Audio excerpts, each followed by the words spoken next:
their complaints, and he decides to throw those Jews who protested the sacrifice of an unclean bird, he decides to throw them in jail as a result. All right, so people already don't like Florus for this reason. Well, not only that, Florus actually forced some of the Jewish inhabitants to go out and to march in front of his company whenever some Roman cohorts came into the region. And this was sort of just a political way of trying to show how important Florus was. And this angered a lot of Jews because they didn't want to be the political pawns of Florus. They didn't want to be his sort of like, they didn't want to be his, I don't know how you say it, I can't even think of the word to say it, but they were just tools for Florus to show off his power and majesty. This greatly angered a lot of Jews. They didn't like it, right? So he sends them out. One of the other things that he does too is he goes and he extracts from the temple 17 talents of gold. And he's successful in doing this. And there are a lot of people that are upset by this because essentially they see this as him robbing from what belonged to God. And the response for some of the Jews was that they were angry, that they turned to violence. There were even some that mocked Florus for doing this. And the method that they took to mock Florus for taking those talents of gold out of the temple is somewhat humorous. It's somewhat humorous because they go and they take basically a worn out basket and they go around passing it around, and they pass it around Jerusalem, and they say as they pass it around that they're taking up a collection for Florus because apparently Florus can't afford his own things, so he has to go and take from the temple to pay for his stuff. And so it's sort of a way to mock him, to say that Florus is so poor he has to go to the temple to get his finances. Well, Florus is angered by this. He's mad about this. And his response is he sends in his soldiers to exact retribution for it. He sent in his troops to a Jewish market to kill. And this is what is said about this. This is what's recorded about how violent this event was. Josephus records that the Roman troops, they not only plundered the quarter which they were sent to attack, but plunged into every house and slaughtered the inhabitants of the house. There followed a stampede through the narrow alleys, massacre of all who were caught, every variety of pillage. Now note this, the total number of that day's victims, including women and children, for they did not even abstain from infants, amounted to about 3,600 people. So not only is he punishing men, some men who were not even guilty of this, he didn't have a problem with sending his troops in and going in and killing women and children, especially infants who were obviously not guilty of doing anything wrong. So the response of one priest was, a priest named Eleazar, he decides in response to this that he is going to outlaw any Roman official from coming into the temple and any sacrifice that would show any type of honor to the Roman Empire. This resulted in a lot of Jewish infighting, so much so that the Roman Empire, the army of the Roman Empire, had to come in to settle all of this violence, and that's what leads up to the destruction of the temple. And I may try to include a video online on Canvas that's, I think, about 40 minutes long, but it goes into a lot of detail about the actual siege of Jerusalem, which I'm not going to require you to watch, but it might just be something if you're interested in that. But at the end of the day, Jerusalem is destroyed. Judaism is altered in a dramatic way because of this. It's not completely gone, but it is altered in a very dramatic way because now you don't have the temple any longer. So in light of this, what did Christians do as a response? You've got all of this violence going on between the Jews and the Romans in Palestine, and as we talked about with Acts chapter 2 and some of the earlier chapters, the church is born in Jerusalem. It flourishes in the land of Palestine and eventually grows outward into other parts of the world. But this is the type of world in which the church was born. It was very violent. The expectation for violence was always there. And so, in light of this, the question would be, how do Christians respond to this violence? You know, if you put yourselves in the mind of the first century Christians, should we go and join hands with the Jews in their war against Rome? You know, because after all, many of us came from Judaism. A lot of us still have family within Judaism. Should we side with them? We have family members that are there. Should we side with them in this war? Well, for some, that was a tempting reality. That was a tempting choice to follow through. For others, they looked at the other side and said, why do we not just follow after what Rome says? After all, at least early on in Palestine, the Jews are the main source of our persecution. You know, we look at Acts chapter 9, it's Paul and other Pharisees that are throwing Christians in prison. Why should that not motivate us to side with the Roman Empire, say that they are right, and to join in their efforts to put down the Jews who are trying to revolt? Is that what our role should be? But then, of course, what about, do we just reject both of those proposals? What if we don't even focus on the physical warfares that the Jews and the Romans are fighting against one another and try to live to something that is completely different altogether? You think about what James said in James chapter 4. You know, James was writing to a group of people that, according to James chapter 1, lived in that area. Lived in that area of Palestine. And if, again, this is James that's mentioned in the book of Acts, or not necessarily, I believe, mentioned in the book of Acts. This same James that was located in Jerusalem, he's located in that area. And at the time that he was writing, which again, you know, anywhere from 40 to 60 AD when this letter was written, you know, James is writing having witnessed a lot of these events. And so when you think about what James says in James chapter 4, it sort of puts everything into perspective, knowing what's going on in secular history in Palestine. James chapter 4, beginning in verse 1, James says, from whence come wars and fightings among you? Come they not hence even of your lust that war in your members? You lust and have not, ye kill and desire to have, and cannot obtain. You fight and war, yet ye have not, because ye ask not.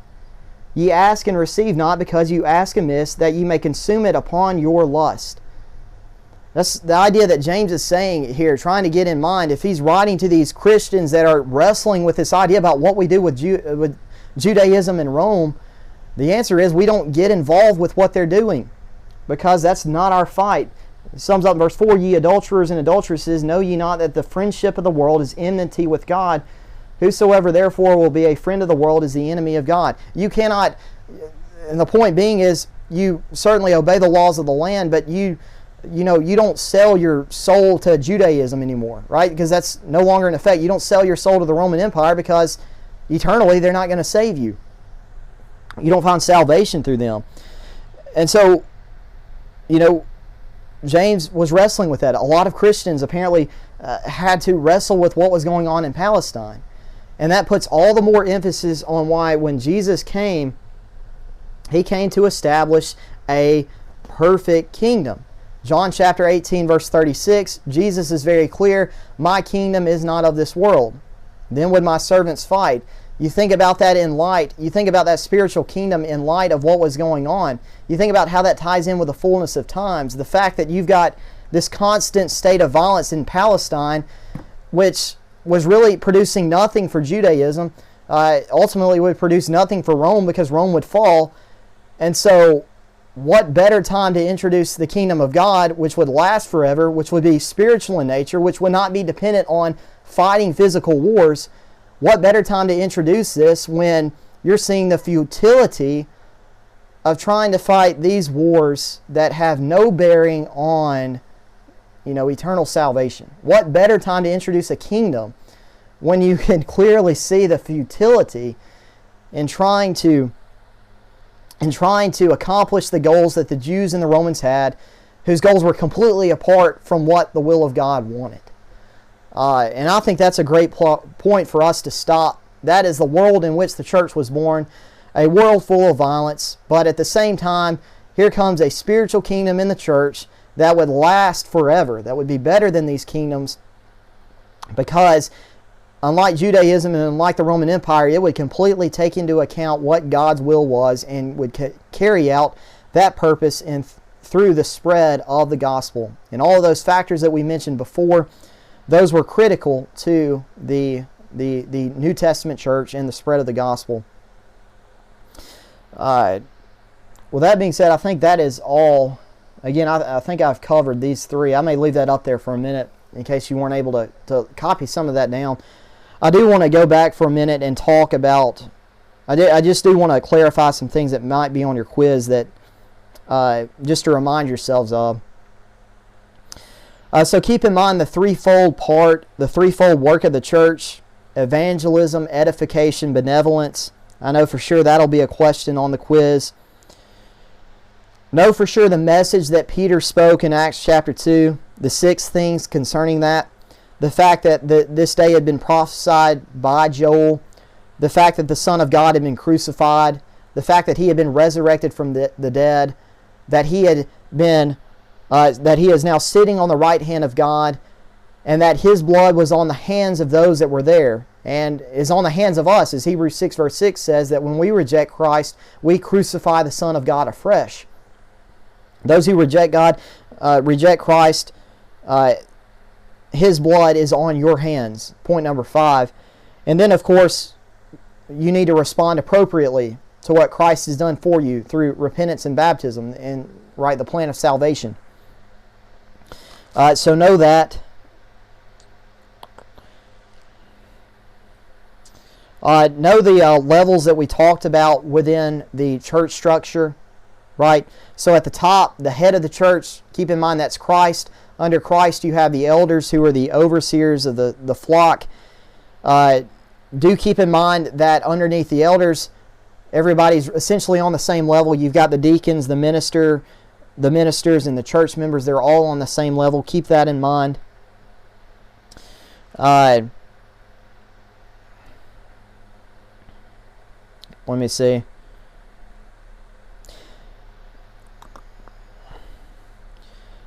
Keep in mind what the Persian Empire allowed the Jews that returned to Palestine would do, and that was they would allow them to rebuild their cities, to rebuild the temple, and to rebuild the walls of the city. Right? So 3 things: the cities, the temple, and the walls around the cities. That's the 3 things that the Persians would allow the 3 things that the Persians would allow the Jews to rebuild. Again, make sure you look over your notes, because I may not say everything that'll be on your quiz. I may clarify some of this Wednesday night. Know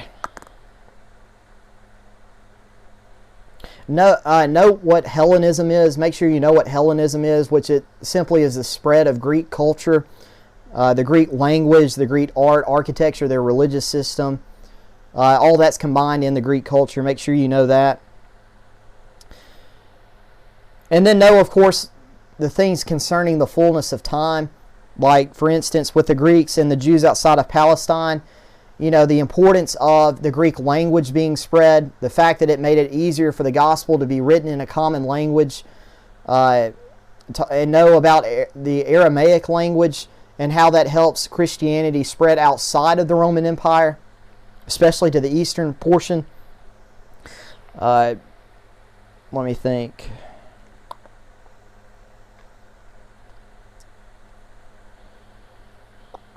Let me see.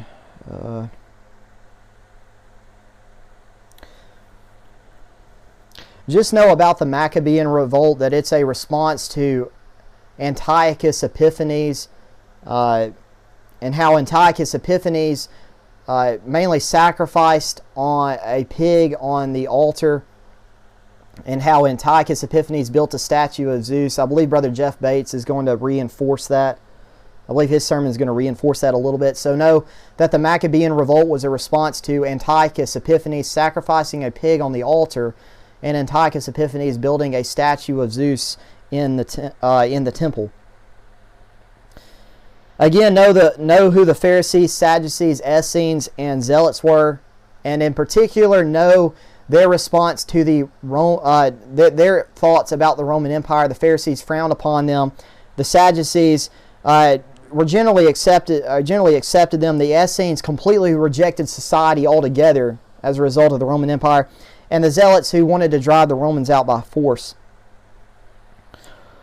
And then know a few of the examples of the tension between the Jews and Rome. So like Herod the Great and the Roman eagle, what we talked about with Judas of Galilee and how he didn't want people to register for the census. You may want to keep in mind, under Governor Cumanus, the Roman soldier that exposes himself to the crowd. A lot of Jews die in the stampede. Might want to know that. The event where Caesar's furniture was stolen. You might want to know that. Especially know this. Do know about Felix, because it ties in with the Bible. Know that Felix ordered some assassins to kill the high priest, and a lot of Jews hated him. Hopefully thinking about Acts 24 keeps that in mind. And then with the Jewish-Roman War, just know that it began because of Gessius Florus. And note that it began because of Gessius Florus, because really of two events. One, because of the sacrifice of unclean birds in the temple, and two, because he stole 17 talents of gold from the treasury in the temple. So know those two things, that for Gessius Florus, the reason why the Jewish-Roman Wars began, because of the sacrifice of unclean birds in the temple, and because of the 17 talents of gold that were stolen or taken out from the temple by Florus. With that being said, we'll just go ahead and stop here. If you've got any questions, think about those until Wednesday. You may not even watch these videos till after Wednesday, so I may talk a little bit more then. Or you may have some questions that I've already addressed here, but I can address those again on Wednesday. But we'll go ahead and stop here because my throat's getting sore, and I'm getting a little tired and a little bit hot in here. So we'll stop there. Thank you for your time. Thank you for your attention. If there's anything that I can do to help you, please email me or please call me. Any questions that you have, feel free to get in contact with me.